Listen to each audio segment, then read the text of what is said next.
Hello my dear students, welcome to talking textbooks leaving no child behind. आज हम आप लोग के लिए एक सरप्राइज लेकर के आए हैं जिसके बारे में प्रशांत सर खुद आपको बताएंगे। Hello students, welcome to talking text books again, living no child behind. So ये हमारी बहुत ही ऑसम टीम है और आज एक बहुत ही इंपॉर्टेंट मुद्दे पे हम लोग बात करने वाले हैं। काफी बार आप लोग पूछते हैं कि सर कॉम्पिटिटिव एग्जामिनेशंस के लिए किस तरह से प्रिपेयर किया जाए, तो हम लोगों ने सोचा कि यार एक बार बैठ के वंस एंड फॉर ऑल इस प्रॉब्लम को सॉल्व कर देते हैं। कुछ एक वीडियो सीरीज बना देते हैं जिसके अंदर कॉम्पिटिटिव एग्जामिनेशंस के किसी भी एस्पेक्ट के बारे में चर्चा की जा सकेगी। तो आज दोस्तों हम लोग सबसे पहले इस वेब सीरीज का स्कोप क्या है, इस वेब सीरीज के स्कोप के बारे में मैं आप लोगों को बता देता हूं। जेई, नीट, कॉमर्स, कोई सा भी ऑब्जेक्टिव एग्जामिनेशन आप लोग देने वाले हैं जिसका सिलेबस बहुत ज्यादा ह्यूमंगस है, उस एग्जामिनेशन के लिए किस तरह से प्रिपेयर किया जाता है ये हम लोग आपको बताने वाले हैं। सो आज का जो एपिसोड है आप लोग स्क्रीन पर भी देख रहे हैं, जो हमारी वेब सीरीज है, इसका वेबिसोड 1 है और इसका नाम है अर्ली स्टार्ट। सो मैम, ठीक है। Before starting this talk show मैं आपको थोड़ा सा टॉकिंग टेक्स्ट बुक के बारे में बताना चाहती हूँ। जो भी प्लान्स और पैकेजेस हैं हम लोग के, दैट इज ऑन पीआरएमओ 6 to 10 के जितने भी एग्जामिनेशन होते हैं उसके लिए, एनटीएससी, एनएससी, जेएस, उस सबसे रिलेटेड जितने भी पैकेजेस हैं, भी हम लोग जो वीडियो लेक्चर्स प्रोवाइड कर रहे हैं, टेस्ट सीरीज, स्टडी मटेरियल, उन सब के packages you can see it on our website, that is talkingtextbooks.in। हम लोग आज देखते हैं कि बहुत सारे छोटे बच्चे जो हैं वो कोचिंग्स में एडमिशन ले लेते हैं। वीक 6-7 में बच्चे कोटा आ जाते हैं, अपने टाउन में भी वो लोग कोचिंग प्रेफर करते हैं और फिर 9-10, 8-9-10 किसी भी क्लास में, right? So what is this all early start about and is it beneficial? देखिए बहुत ही वैलिड पॉइंट है और मैं ऑडियंस को बताना चाहूंगा कि तकरीबन 10,000 से 15,000 बच्चे तो कोटा में अलग अलग कोचिंग इंस्टीट्यूट्स में आते हैं अर्ली स्टार्ट के नाम से। सबसे पहले मैं इस क्वेश्चन को एड्रेस करना चाहूंगा कि व्हाट इज अर्ली स्टार्ट। देखिए, इंडिया का जो कॉम्पिटिटिव एग्जामिनेशन का एनवायरनमेंट है जिसके थ्रू करियर्स बनते हैं, चाहे हम जेई लें, चाहे हम नीट लें, चाहे हम कॉमर्स का कोई सा भी एग्जाम लें, यूपीएससी ले लीजिए, कैट ले लीजिए, कोई सा भी ले लीजिए, सब ऑब्जेक्टिव एग्जामिनेशन है। इनके मोड ऑनलाइन या ऑफलाइन हो सकते हैं, मगर पॉइंट ये है कि सबके सब कॉम्पिटिटिव एग्जामिनेशन है। अब होता क्या है कि स्कूल के अंदर सब्जेक्टिव टेस्टिंग ज्यादा होती है, although CBSE has made some welcome changes जिसके तहत ऑब्जेक्टिव क्वेश्चंस भी बोर्ड के अंदर पूछे जा रहे हैं, but still it is largely subjective. It is a game of representation rather than accuracy, right? So अब बच्चों को ये लगता है कि यार 11-12 थोड़ा सा लेट हो जाता है करियर एग्जामिनेशंस के लिए प्रिपेयर करने में, और वो जो एप्टीट्यूड डेवलप करना पड़ता है, जो डिफरेंट स्किल सेट्स डेवलप करने होते हैं जेई या नीट जैसे एग्जामिनेशन को क्लियर करने के लिए, उनको पहले थोड़ा सा डेवलप कर लेना एक वाइज कॉल है। और पिछले कुछ सालों में जो पैटर्न देखा गया है, जो टॉप रैंकर्स हैं वो कोई 8th क्लास से अपना स्टार्ट कर देता है, कोई 9th क्लास से स्टार्ट करता है। वो बच्चे जेई की प्रिपरेशन स्टार्ट नहीं कर रहे होते, वो एनएससी जेएस की प्रिपरेशन स्टार्ट कर देते हैं, प्री आरएमओ की प्रिपरेशन स्टार्ट कर देते हैं। बेसिकली वो एक कॉम्पिटिटिव एग्जामिनेशन की प्रिपरेशन स्टार्ट करते हैं। सो early start is a valid concept and it's a well spread concept. और मैं आप लोगों को दोस्तों ये चीज बता देता हूं कि it is growing exponentially year by year, linearly नहीं, एक्सपोनेंशियली। मतलब इस साल अगर 10,000 बच्चे कोटा में आए तो अगले साल 15,000 आएंगे, राइट? और ऑनलाइन जो मीडियम्स हैं जो हम लोग भी आपको प्रोवाइड कर रहे हैं हमारे प्लेटफॉर्म के थ्रू, इन प्लेटफॉर्म से तो लाखों बच्चे ऑलरेडी 6 से लेकर 10th क्लास में खासकर जुड़ चुके हैं। दूसरा एस्पेक्ट पे अब मैं डिस्कशन करूंगा, how is it beneficial for students, किस तरह से ये बेनिफिशियल है। देखिए सीधी सी बात है, आप इमेजिन कीजिए कि आपको 42 किलोमीटर की रेस दौड़नी है, राइट? अब 42 किलोमीटर की जो एंड है वो आपकी सक्सेस है, राइट? अब आप इमेजिन कीजिए किसी बच्चे को केवल 21 किलोमीटर दौड़ना पड़े और किसी बच्चे को 42 किलोमीटर दौड़ना पड़े। ये दो सिनेरियो हैं उन बच्चों के। जो 21 किलोमीटर वाला बच्चा है, ये ऐसा बच्चा है जिसने अर्ली स्टार्ट किया है और वो 11th क्लास के समय पर 21 किलोमीटर के मार्क पे ऑलरेडी है, उसको केवल 21 किलोमीटर दौड़ना है। सिमिलरली जो बच्चा 11th बिल्कुल फ्रेश है, 10th का बोर्ड एग्जामिनेशन दे के आया है, चाहे काफी अच्छा करके आया है, वो बच्चा इनिशियल स्टार्टिंग लाइन पर है। इसका मतलब जो बच्चा फ्रेश स्टार्ट कर रहा है उसको 42 किलोमीटर दौड़ना पड़ेगा, और जो बच्चा अर्ली स्टार्ट कर रहा है उस बच्चे को केवल 21 किलोमीटर दौड़ना पड़ेगा। तो आप खुद सोचिए किस बच्चे के सक्सेसफुल होने के चांसेस ज्यादा हैं। मेरे हिसाब से आप लोग भी आंसर सोच चुके होंगे, उस बच्चे के सक्सेसफुल होने के की चांसेस ज्यादा हैं जो बच्चा 21 किलोमीटर दौड़ेगा। हमने ये तो जान लिया कि अर्ली स्टार्ट होता क्या है, बट कब कर लेना चाहिए, like when to start, is it 6-7 से बच्चा स्टार्ट कर दे या 8-9 में, या like when? So it's a very valid question and to be very honest मैं आपको ये चीज बता देता हूं कि सेकेंड क्लास से आजकल कॉम्पिटिटिव एग्जामिनेशन स्टार्ट हो जाते हैं, ऑब्जेक्टिव जो प्राइवेट ओलंपियाड्स के एग्जामिनेशन है. सो कब स्टार्ट करना चाहिए, it is largely dependent on parents and students. Teachers तो क्योंकि एक्सपोजर दे ही रहे हैं, हर स्कूल में प्राइवेट ओलंपियाड्स कंडक्ट होते हैं आज की तारीख में, जो भी अच्छे स्कूल्स हैं सबके सब लोग इसमें प्रिपरेशन करवाते हैं. सो मेरे हिसाब से जो आइडियल टाइम है अर्ली स्टार्ट का वो है 8th क्लास, मतलब टू बिल्कुल आइडियल है जो, क्योंकि इंडियन एजुकेशन सिस्टम किस तरह से डिवाइडेड है, 5th क्लास तक की क्लासों को प्राइमरी बोलते हैं, 6 से 8th को अपर प्राइमरी बोलते हैं, और 8th क्लास से जो 9th क्लास में बच्चा जब शिफ्ट होता है, तो जब वो अपर प्राइमरी से सेकेंडरी क्लासेस में जा रहा होता है तो बच्चे को प्रूविंग करनी पड़ती है 9th और 10th क्लास में, और एक पैराडाइम शिफ्ट होता है एक तरह से बच्चे की एजुकेशन में. तो 8 से 9th का जो ट्रांजिशन है it is as important as 10 to 11th का जो ट्रांजिशन होता है. तो मेरे हिसाब से 8th क्लास में अगर बच्चा अर्ली स्टार्ट करता है तो इस ट्रांजिशन को वो बहुत स्मूथली पास कर लेगा. दूसरा रीजन ये है कि भाई मैं 8th क्लास क्यों बोल रहा हूं, उसका रीजन बहुत सिंपल है. 8th क्लास के अंदर एक बहुत अच्छा, बहुत इनफैक्ट बहुत tough examination for 8th class student होता है जिसका नाम है NSCJS. तो junior science olympiad, national standard examination junior science, जो पहला स्टेज है जिसके बाद सब्सिक्वेंटली इंडिया को रिप्रेजेंट करने का मौका मिलता है 6 बच्चों को. तो ये एग्जामिनेशन 8th क्लास और 9th क्लास के बच्चे देते हैं. जो एज क्राइटेरिया होता है इसके अंदर, जैसे 2020 का जो एज क्राइटेरिया होगा वो 2006 एंड 2007 बॉर्न स्टूडेंट होगा, राइट. सो मेरे हिसाब से 8th क्लास में आपके पास टारगेट भी है और आप लोग को स्टार्ट कर भी देना चाहिए, क्योंकि दो रीजंस मिलकर आपको, एक तो 8 से 9 का जो ट्रांजिशन है उसको स्मूथ करना है, और दूसरा आप लोगों को ये चीज इंश्योर करनी है कि NSCJS के लिए आप पढ़ें, क्योंकि NSCJS की जो पढ़ाई है वो अपने आप में बहुत रिवॉर्डिंग है. आप लोगों को याद होगा तो मेरे एक इंटरव्यू सेशन में मेरे कुछ ओल्ड स्टूडेंट्स थे, उन्होंने ये चीज बोली थी कि सर हम NSCJS क्लियर नहीं कर पाए, बट क्योंकि उसकी हमने प्रिपरेशन की थी हमें जेई में बहुत ज्यादा हेल्प मिली उससे. तो मेरे हिसाब से 8th is the correct time to do the early start, but 6-7th class भी आजकल, मतलब मैं ये मानता हूं कि जो प्राइवेट ओलंपियाड्स होते हैं उनके लिए तो प्रिपेयर करना ही चाहिए. और जो बॉटम लाइन है ना, मैं ये चीज बोलूं कि अगर आप कोई एग्जाम दे रहे हो ना तो ढंग से ही दो, आधा अधूरा देने की जरूरत नहीं है मेरे हिसाब से, कि भाई आप बस जाके सो के उठ के पेपर देके नहीं चले गए. Like it is like it does not make any sense, right. उसका जो रिजल्ट आएगा वो किसी काम का नहीं होगा. अगर आप रियल फीडबैक चाहते हैं अपनी लाइफ में तो प्रिपेयर कीजिए एग्जाम के लिए, उसको पूरी शिद्दत से दीजिए, और उसके बाद जो फीडबैक आएगा वो अगर सक्सेसफुल होते हैं तो खुशी की बात है, अगर फेल होते हैं तो वो फेलियर नहीं, लर्निंग कहलाएगी अगले एग्जामिनेशन के लिए. So, sir, you told कि early start आज के टाइम में कितना important है, कब कर लेना चाहिए, but was it same at your time as well? जब आपने start किया था तो did you also start early, या आपको late पता लगा इस सब के बारे में? And was it same then? जो studies का जो level था, क्या वो तब भी ऐसा ही था या different था? So it's a very valid question. First of all, like I did my 10th class in 2006.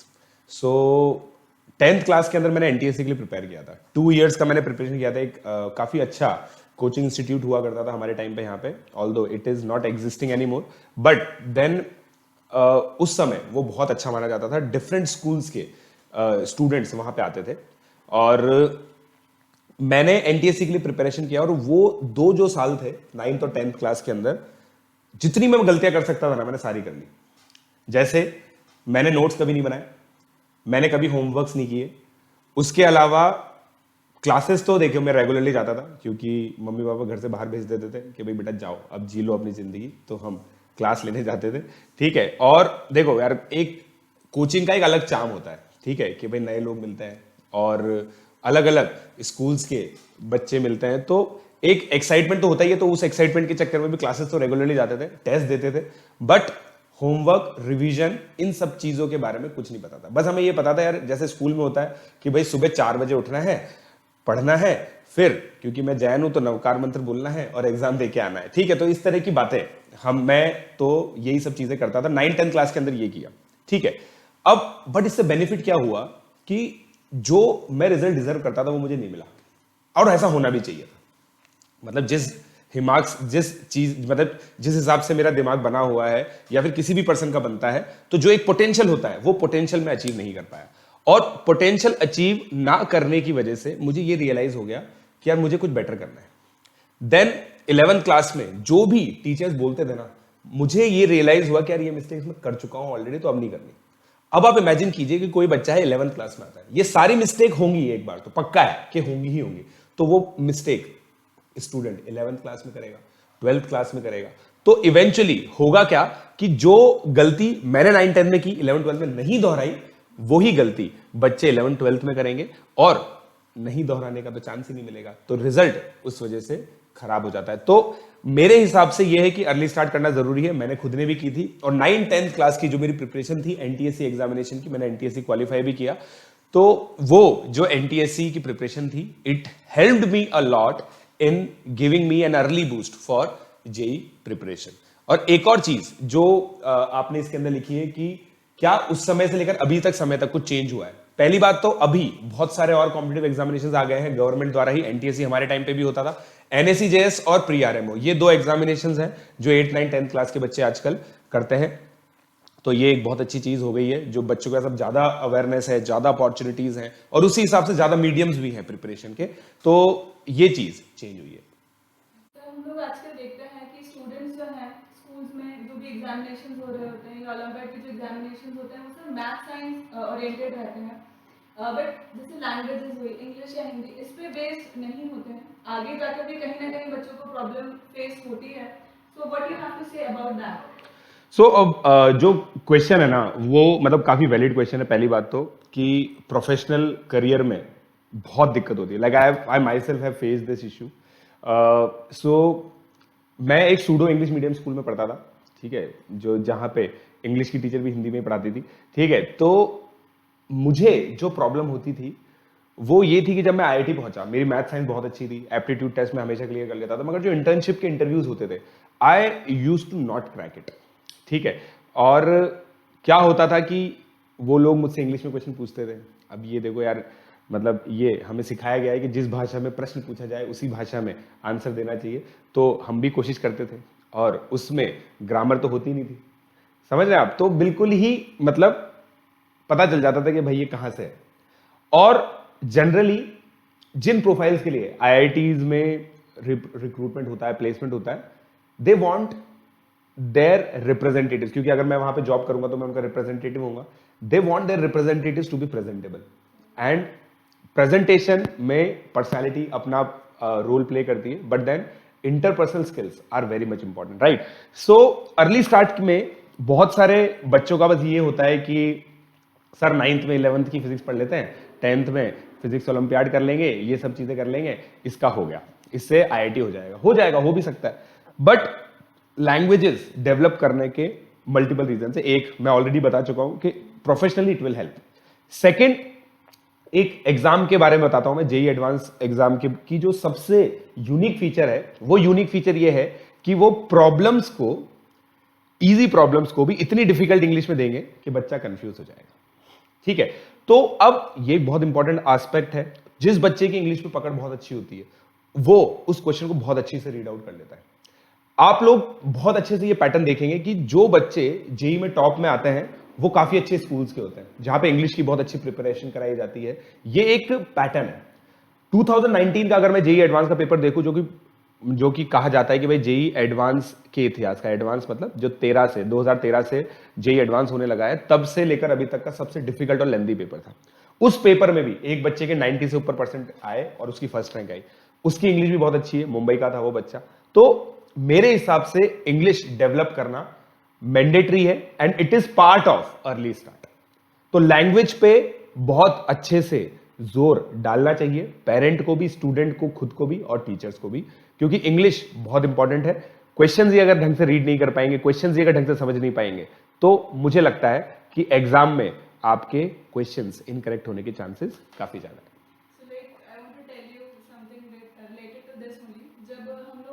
जब स्कूल में मैं पढ़ती थी तो उस टाइम पे like we had a very good class teacher जो हम लोग की थी। तो व्हाट शी डिड वाज कि उन्होंने इस तरह से एक वो बनाया, कार्डबोर्ड के ऊपर लिखा कि स्पीक ओनली इंग्लिश, मतलब even if you would utter a single word in Hindi, अगर एक वर्ड भी बोल दिया that's a good initiative, that's a good. फिर उसके गले में पहन करके उसको तब तक घूमते रहना है पूरे कॉरिडोर में, सब जगह, जब तक कि कोई दूसरा बच्चा ना बोले। तो दिस इनकलकेटेड अ हैबिट कि हम लोग फिर इंग्लिश में ही बोलने स्टार्ट हो गए, क्योंकि वो बहुत ह्यूमिलिएशन होता था उसको पहन करके घूमने का। So did you get the chance to wear that necklace? No, Oh. I was good at it at that time, मतलब मैं उस वक्त ठीक थी। So moving on to our next question. So हमने बहुत सारा ये इसके बारे में बात करी कि अर्ली स्टार्ट क्यों ज़रूरी है, कब कर लेना चाहिए, ये सब आपने बताया। बट कुछ ना कुछ, like every coin has two sides, तो डेफिनेटली इसका भी कुछ ना कुछ नेगेटिव साइड होगा कि अगर अर्ली स्टार्ट करते हैं तो लाइक प्लीज।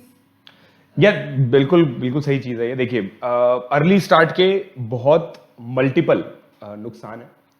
सबसे बड़ा नुकसान अर्ली स्टार्ट का ये है कि अगर अर्ली स्टार्ट इंक्लूड्स माइग्रेशन मतलब हो गया कि कोई बच्चा मान लेते हैं यूपी से कोटा पढ़ने आता है, 7th क्लास में आ गया मान लीजिए। 7th क्लास में पेरेंट उसको यहाँ पे आके डमी स्कूल्स में एडमिशन करवा देते हैं। डमी स्कूल में एडमिशन होने की वजह से उसकी जो भी फिजिकल डेवलपमेंट है वो रुक जाती है। मैं अभी कोटा में देखता हूँ 11th क्लास के 10th क्लास के बच्चे जो होते हैं, जो 7th क्लास से 8th क्लास से पढ़ रहे हैं, उनका जो बॉडी का शेप है ना बिल्कुल गड़बड़ा चुका है। They eat lot of fast foods, है ना, और मतलब बहुत, मैं ये कहूँगा ओबेसिटी एक बहुत बड़ा मतलब ऑब्जर्वेशन है, जो मेरा ऑब्जर्वेशन है बच्चों को लेकर। और फिजिकल जो ग्रोथ होती है, जो ओवरऑल ग्रोथ के लिए बहुत इंपॉर्टेंट होती है, वो रुक चुकी है। क्योंकि अगेन 7th क्लास से बच्चा अगर केवल कोचिंग जा रहा है और मतलब 5-5 घंटे की कोचिंग होती है, फिर बहुत सारा होमवर्क होता है, ये वो घर का भी कुछ ना कुछ काम कर रहे हैं, like everybody can not afford a made और समथिंग लाइक दैट, तो वो लोग खाना भी खुद से बना रहे हैं, बाजार जाकर के सामान भी ला रहे हैं, तो उस सब में भी कहीं ना कहीं। हाँ, मतलब ये चीज तो देखिए, ये तो जनरली 11th-12th में होता है, बट जो बच्चे 7th और 8th क्लास के हैं वो ज्यादातर अपने पेरेंट्स के साथ रहते हैं। बट फिर भी ये एक बहुत इंपॉर्टेंट चीज है कि पेरेंट्स उनको एक तरह से, मतलब मेरा ये मानना है कि पेरेंट्स के जो खुद के ड्रीम होते हैं ना, क्योंकि 7th क्लास का बच्चा क्या ड्रीम करता है, 7th क्लास का बच्चा ये ड्रीम करता है कि मुझे पायलट बनना है, वो उसके बड़े बड़े ड्रीम्स होते हैं। ये ड्रीम कभी भी नहीं होता कि मुझे कोई ये एक एग्जाम क्लियर करना है। ये बहुत कम बच्चों के होते हैं जो बहुत ही ज्यादा फोकस्ड होते हैं, जिनको बहुत ज्यादा अवेयरनेस होती है, मगर ज्यादातर ड्रीम्स पेरेंट्स के होते हैं। और पेरेंट्स अपने ड्रीम्स के लिए अपने बच्चों को मोटिवेट करते हैं कि आप लोग पढ़ो, जो हम लोग नहीं कर पाए आप करो। तो ये एक चीज है। और इस वजह से तो सबसे पहला जो मेरे हिसाब से कौन है, वो है जो फिजिकल एक मतलब इंप्रूवमेंट होना चाहिए over the period of time, क्योंकि बहुत अच्छा ग्रोथ फेज होता है। बच्चों की हाइट रुक जाती है, बहुत सारे बच्चों की, बहुत सारे छोटे छोटे बच्चे मुझे ऐसे दिखते हैं जो 11th क्लास में होते हैं, ठीक है, तो जो मेरे बियॉन्ड कॉम्प्रिहेंशन है। तो एक तो ये प्रॉब्लम है। सेकंड ये प्रॉब्लम है कि अगर हम लोगों ने अर्ली स्टार्ट किया, किसी बच्चे ने अर्ली स्टार्ट किया और उसने कॉन्सेप्ट गलत तरीके से पढ़ लिया, तो मैं देखता हूं बच्चों के अंदर 7th 8th क्लास के अंदर आते हैं, सर आप तो कैलकुलस पढ़ा दोगे। अब कैलकुलस 12th का एक बहुत सोफिस्टिकेटेड टॉपिक है, उसके पहले बहुत सारे प्रीरिक्विजिट्स हैं। अलजेब्रा पूरी आनी चाहिए, ट्रिग्नोमेट्री पूरी आनी चाहिए, कोनिक पूरा आना चाहिए, कोऑर्डिनेट पूरी आनी चाहिए, दुनिया भर की चीजें। मगर बच्चे कहते हैं कि सर आप तो हमें पढ़ा दो, हम याद कर लेंगे। जैसे आपको अगर याद हो 3 इडियट्स में जो चतुर था, वो कहता है कि हमें लॉजिक मत बताइए, हम याद कर लेंगे। तो अब इस तरह के काफी सारे बच्चे मिलते हैं जो बोलते हैं कि सर हम याद कर लेंगे, आप तो हमें बता दो कि भाई sin x का डिफरेंशिएशन cos x होता है। बच्चा sin x का डिफरेंशिएशन cos x लिखता है और खुश हो जाता है। इनफैक्ट मैं आपको बहुत अच्छे एग्जांपल बता दूं। पेरेंट्स मेरे पास आते हैं, वो मेरे को बोलते हैं कि सर हमारा बच्चा 7th क्लास में इंटीग्रेशन कर देता है, ठीक है, तो मैंने उससे करवाया, उसने इंटीग्रेशन कर भी दिया। और इंटीग्रेशन क्या है, एक प्रोसीजरल चैप्टर है, अगर किसी को प्रोसीजर याद है तो कोई भी कर सकता है, ठीक है।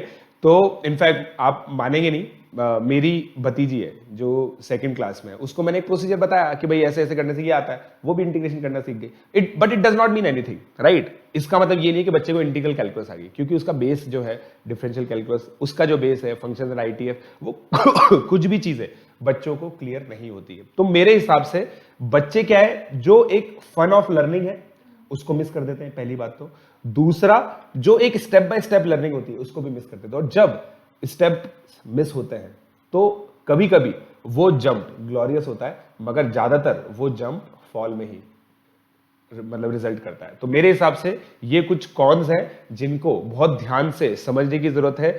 इसलिए मैं हमेशा ये चीज बोलता हूं कि अगर आप अपने बच्चे की अर्ली स्टार्ट करवा रहे हैं, बच्चे को किसी एक्स्ट्रा करिकुलर एग्जाम के लिए प्रिपेयर करवा रहे हैं, so always do that in consultation of an expert. So we have talked about all this कि early start क्यों जरूरी है, कब करना चाहिए, ठीक है वो सब सही है, बट अब पेरेंट को या स्टूडेंट को पता होना चाहिए कि what should be the plan, किस Yes. तरह से it's a very valid question कि भाई क्या प्लान ऑफ एक्शन होना चाहिए।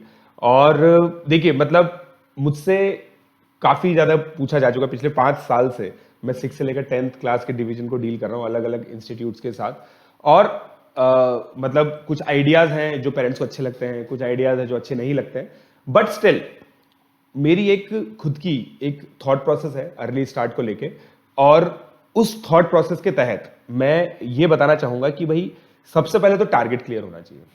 जैसे मान लीजिए 7th क्लास में कोई बच्चा प्रिपेयर कर रहा है, अब एग्जाम्पल के साथ मैं आपको बताऊं तो 7th क्लास में बच्चा, एक रेप्यूटेड एग्जाम की बात करूं तो भाई NMTC सब जूनियर बहुत रेप्यूटेड एग्जाम है, मैथ्स का बहुत टफ आता है, ओरिजिनल क्वेश्चन उसके अंदर आते हैं, तो उसके लिए एस्पायर कर सकता है। 7th के अंदर साइंस ओलंपियाड, मैथ्स ओलंपियाड के लिए कर सकता है, जो प्राइवेट ऑर्गेनाइजेशन कराती हैं। तो अब उसका एक टारगेट फिक्स हो गया, ठीक है, रैंडमली कैलकुलस पढ़नी नहीं है, 7th क्लास के जो टारगेट्स हैं उनको टारगेट किया, उसका फिर पूरा कोर्स करिकुलम देखा, क्या करिकुलम है, अगर नहीं समझ में आ रहा तो एक्सपर्ट से पूछा, जैसे हमसे पूछ सकते हैं, आप लेक्चर्स लेते हैं आपसे पूछ सकते हैं, ये चीज की, और उसके बाद एक मेथडोलॉजी बनाई कि भाई हम इसको कैसे अचीव करेंगे। अचीव कैसे होता है कि भाई एग्जाम की डेट है नवंबर में, जैसे मैथ्स ओलंपियाड तकरीबन दिसंबर में होता है, साइंस ओलंपियाड नवंबर में होता है, तो हमें अक्टूबर तक सारा सिलेबस करना है, अक्टूबर तक सिलेबस के साथ साथ प्रैक्टिस भी करनी है। तो इसको हम कैसे अपने करिकुलम में लेके आए, उसके बाद कैसे हम लोग समर वेकेशन यूज करें, ये सब चीजें छोटी छोटी चीजें हैं जो पेरेंट्स को पता होनी चाहिए कि हम कैसे यूज करेंगे। पेरेंट्स को इस तरह से नहीं सोचना चाहिए कि भाई हमने एक बच्चे को एक इंस्टीट्यूट में डाल दिया और अब इंस्टीट्यूट जाना है और बच्चा जाना है, क्योंकि मेरा यह मानना है कि बच्चे का जो भविष्य है वो 3 पिलर्स पे आधारित है, एक बच्चा खुद, एक टीचर और एक पेरेंट।